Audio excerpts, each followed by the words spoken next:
Today's objective is today I will learn how to use my graphic organizer to write a draft of my review. Now remember, on Thursday I taught you how to use a graphic organizer based on notes that you took during the captured performance screenings, and now today you're going to complete stage 3, which is the drafting stage of the writing process. Now that you've completed stage 1 and stage 2, your pre-writing and planning stages, you're ready to move into stage 3. In stage 3, you'll use your ideas from your planning sheet or your graphic organizer to help you write a draft of your review. So I'm going to model exactly how to use your graphic organizer to help you write each of your paragraphs that will make up your review. For today's assignment, you will need some writing paper. So Mrs. Cadanasso and I have provided this writing paper for you. However, if you can't print it off, or if you'd rather just use some other paper, you are more than welcome to use whatever paper you have at home. It's important to note that reviews follow the same structure as all of the other essays you've written in second grade follow.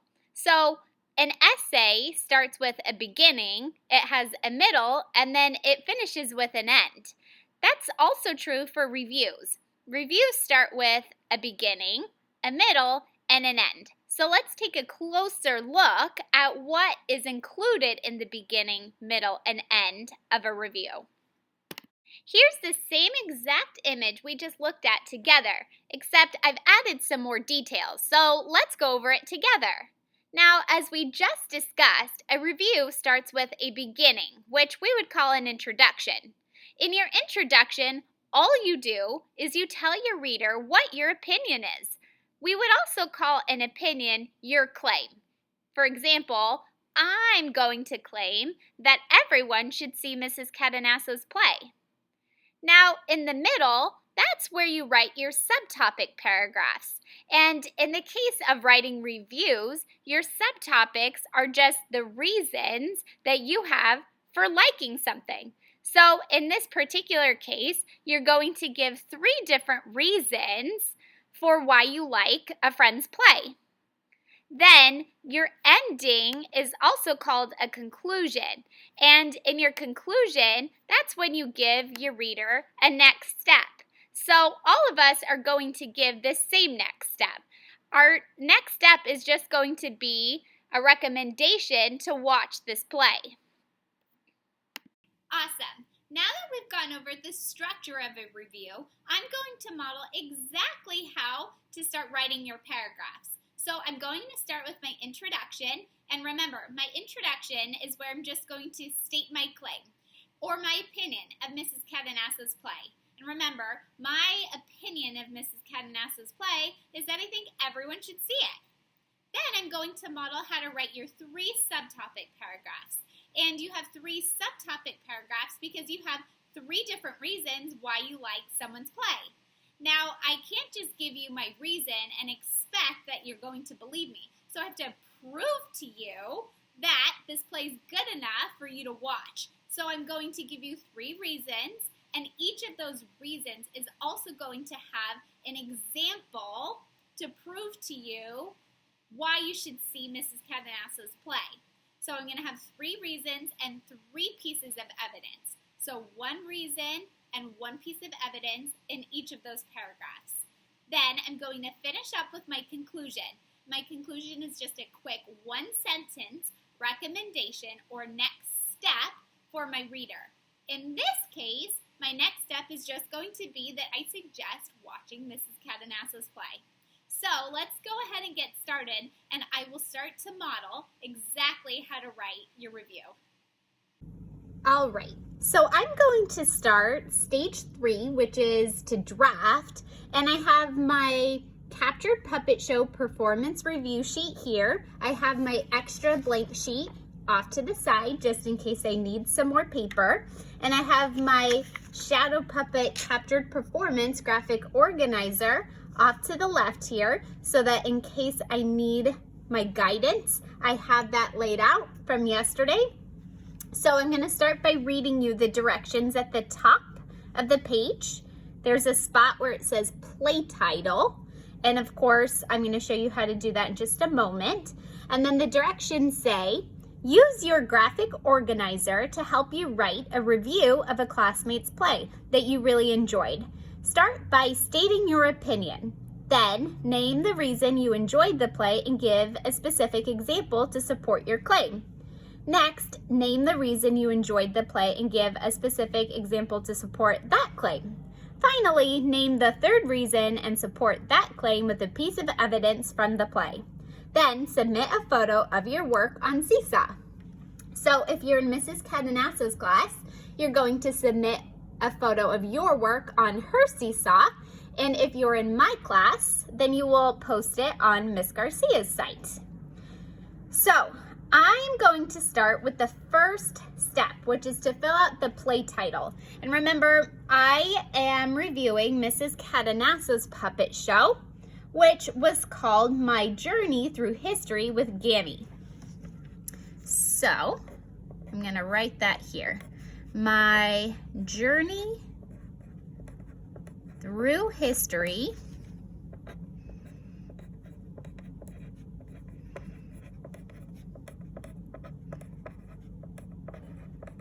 with Gammy. Now notice I have capital letters at the start of each word. That is because it is a title, so I need to capitalize all of those words. Words like with or the or don't need to be capitalized, but the rest of the words do. And also Gammy is a proper noun. It's the name of Lizzie's grandmother. I couldn't remember her name for a moment. So we capitalize the G in Gammy. All right, so step 1 is done.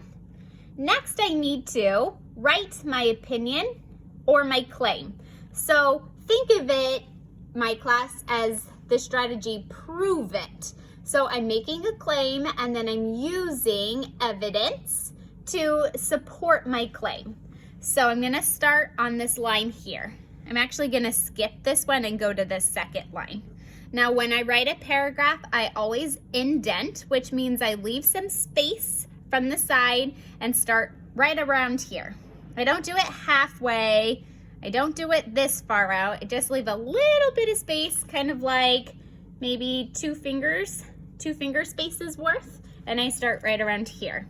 So starting with a capital letter, my opinion. I think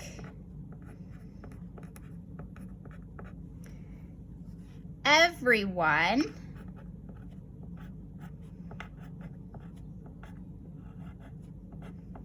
and I'm using a craft move here, so all caps to emphasize the word everyone should watch Mrs. Cadenasso's, Mrs. period, Cadenasso, capitalizing her name because it is a proper noun. Cadenasso's play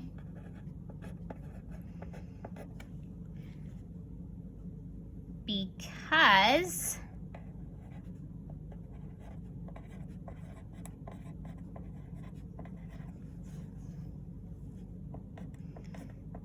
it was awesome. And I'm really excited about that, so I'm going to finish that sentence with an exclamation mark. I go back to reread always because sometimes I leave out words that I need in order for my sentence to make sense. Sometimes I accidentally leave a letter out. Sometimes I might spell words wrong.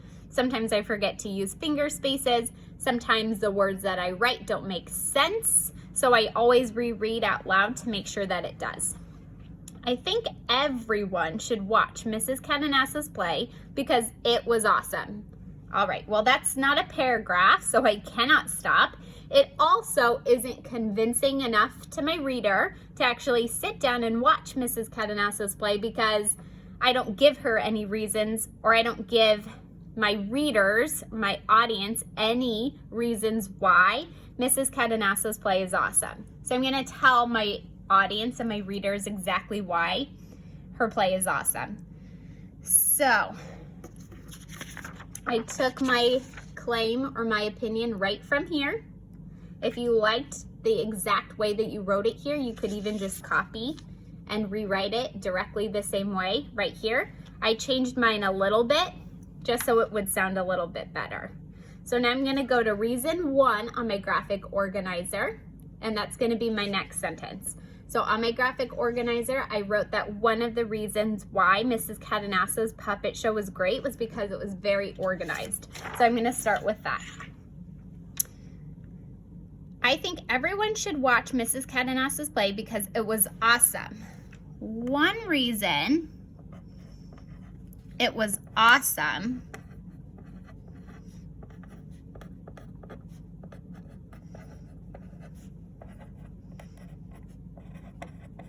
is because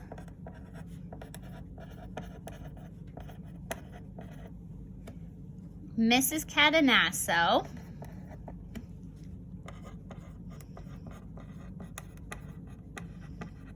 did an excellent job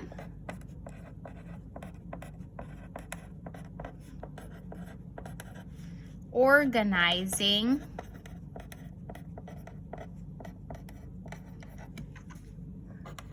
her play.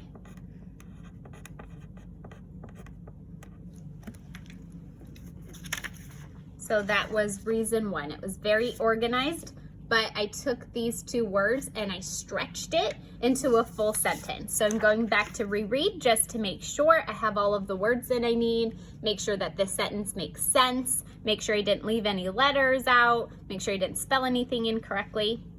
One reason it was awesome is because Mrs. Cadenasso did an excellent job organizing her play.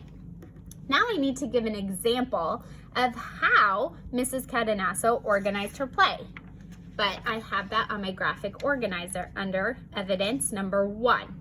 So in this box it says, told Gammy's story like a storyteller and organized it into beginning, middle, and end. So I'm going to write that.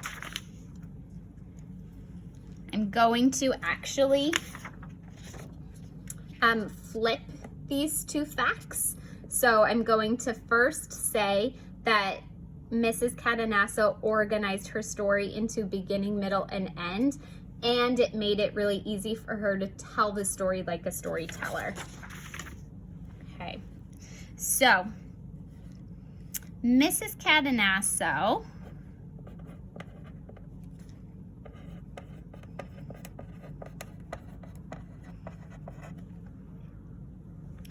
took the time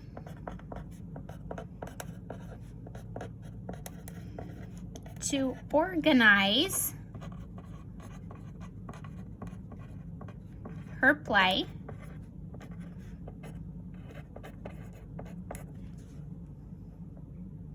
just like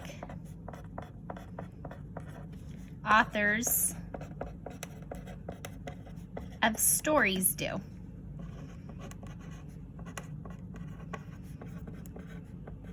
So I haven't said that she's organized it into beginning, middle, and end yet, but I'm getting to it. Mrs. Cadenasso took the time to organize her play just like authors of stories do. In real life,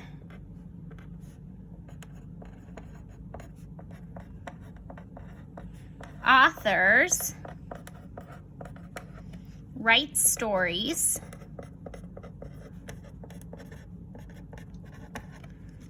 with a beginning,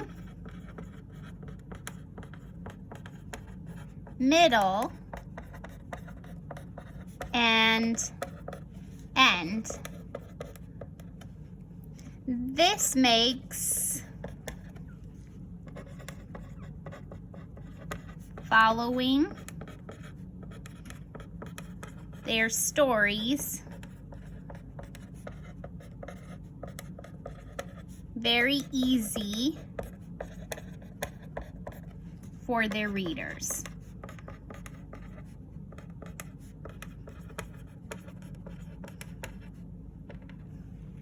So I'm going to reread what I have here. In real life, authors write stories with a beginning, middle, and end. This makes following their stories very easy for the readers. This is exactly, so I'm telling my reader how I want them to read it. This is exactly how Mrs. Cadenasso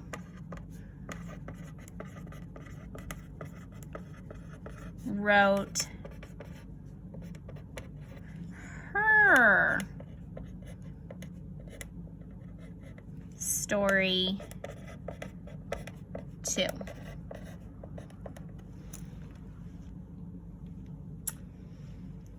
She told her story just like, whoop, pencil broke, just like a storyteller.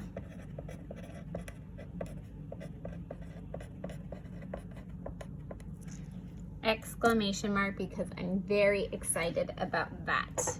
So, going back to reread, I think everyone should watch Mrs. Cadenasso's play because it was awesome. One reason it was awesome is because Mrs. Cadenasso did an excellent job organizing her play. Mrs. Cadenasso took the time to organize her play just like authors of stories do. In real life, I'm going to actually revise that part because just now I read it like this. In real life, so I'm going to cross that out with a pen. I'm doing some editing and I'm going to make it slanted because I want my readers to read it like that. In real life, authors write stories with a beginning, middle, and end. This makes following their stories very easy for their readers. This is exactly how Mrs. Cadenasso wrote her story too. She told her story just like a storyteller. So next, I'm going to use my graphic organizer and I'm going to do the same thing with reason 2 and evidence 2. Then the same thing again with reason 3 and evidence 3. So it might sound something like this. Mrs. Cadenasso's play was also awesome because it was very entertaining. I think Mrs. Cadenasso did a great job making her play entertaining because she used voices for her characters. For example, young Gammy sounded like a kid. I know Mrs. Cadenasso was pretending because Mrs. Cadenasso isn't a kid, so she had to make up a voice. She also had a voice for her narrator. Her narrator sounded sort of similar to Mrs. Cadenasso, and she sounded fluent and very clear.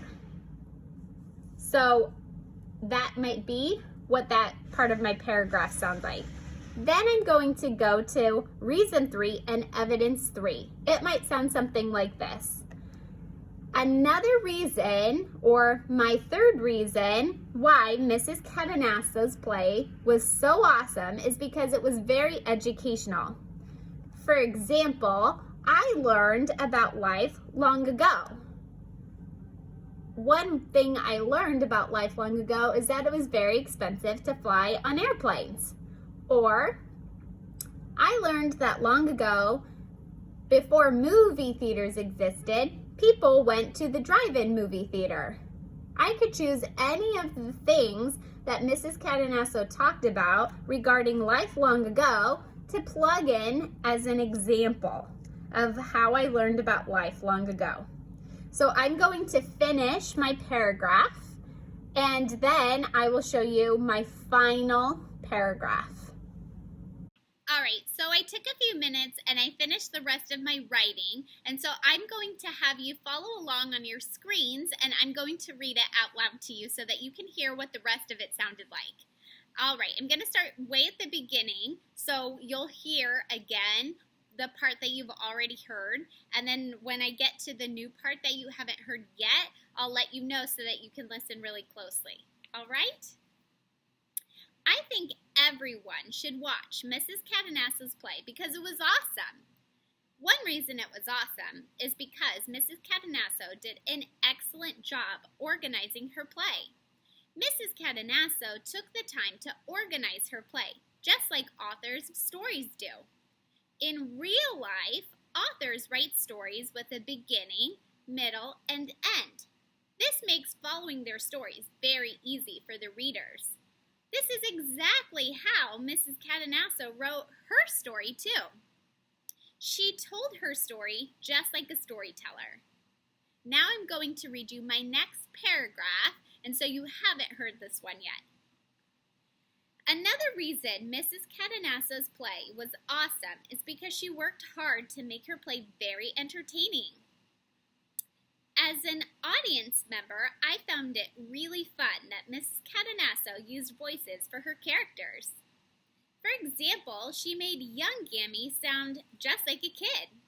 She also made old Gammy sound very proper, like grown-ups do in real life. Now I'm going to read you my third paragraph, so this is another paragraph you've not yet heard. The third reason Mrs. Cadenasso's play was so awesome is because it was educational. Just by watching her play, I learned a lot about life long ago. For example, I learned that in the 1950s, airplane flights were very expensive. I also learned in the 1950s the internet didn't exist. Now here's my conclusion. If you're looking for an awesome play, I definitely recommend checking out Mrs. Cadenasso's play. Here is a condensed version of the review that we just read together. All I did to make it look like this is I cut off the direction so that I could squish it so it would fit all nicely right here. So I'm going to take this review and I'm going to separate it into those 5 parts of a review. So we talked about that review start with an introduction, then it has 3 subtopic paragraphs, and it finishes with an ending or a conclusion. So I'm just going to take this review and I'm going to divide it into those 5 parts to make sure that I'm not missing any section of my review. Let's check it out. On your screen, you can see the image that we used to talk about the structure of a review earlier in today's lesson. Now, remember, we said that a review has 3 parts, a beginning, a middle, which is separated into 3 subtopic paragraphs, and an ending, which is your conclusion. So, as you can see on your screen, I've taken my review and I've separated it into each of those parts. So, for example, my introduction is 1 sentence, very short, and it says, I think everyone should watch Mrs. Cadenasso's play because it was awesome. Then, I have 3 subtopic paragraphs, and my reasons are written in bold print. So, for example, in subtopic 1, it says, one reason it was awesome is because Mrs. Cadenasso did an excellent job organizing her play. Then the words that follow, that are not in bold print, they're just normal letters, are my examples of how Mrs. Cadenasso organized her play. So in that section, I talk about how she has a beginning, a middle, and an end, which made it really easy for her to tell Gammy's story like a storyteller. Then for subtopic 2, I again have my reason for liking Mrs. Cadenasso's play written in bold print letters. So it says, another reason Mrs. Cadenasso's play was awesome is because she worked hard to make her play very entertaining. And everything that follows that's not bold print are my examples from Mrs. Cadenasso's play that prove she made her play very entertaining. Then I did the same thing in subtopic 3. So you can see my reason for liking Mrs. Cadenasso's play in bold print, and then everything that follows that is not bold print, written in normal letters, are just my examples from Mrs. Cadenasso's play, proving to my reader that her play was educational. Then, of course, my ending is my conclusion, and it's, again, just one sentence, so super short, and it says, if you're looking for an awesome play, I definitely recommend checking out Mrs. Cadenasso's play. So I have all 5 parts, a beginning, a middle, which has 3 subtopics, and an ending. So I know that I am all set. For today, you're going to set your timer for 25 minutes. Now, during this 25 minutes, you're going to begin writing your reviews. Now, some of you might only get through an introduction and your first subtopic paragraph. That is okay. Some of you might get through your introduction and 3 of your subtopic paragraphs. That's also awesome. Some of you might complete the entire review today. And if you do, great. No matter where you are, after 25 minutes, you're going to pause your timer, and then tomorrow you're going to come back and pick up where you left off. Now, if you write by hand your review, then you're going to snap a photo and post it on Seesaw for Mrs. Cadenasso or for me to see. If you decide to type your review onto Google Docs, then you're just going to share your document with Mrs. Cadenasso and with me if you're in my class. So depending on who your teacher is, that's where you will post your work or that's where you will send your work. So set your timers for 25 minutes and get started. Tomorrow, I will be going over the next stage of the writing process, which is where you will do some revisions and some editing. Good luck! Can't wait to see your work. Bye!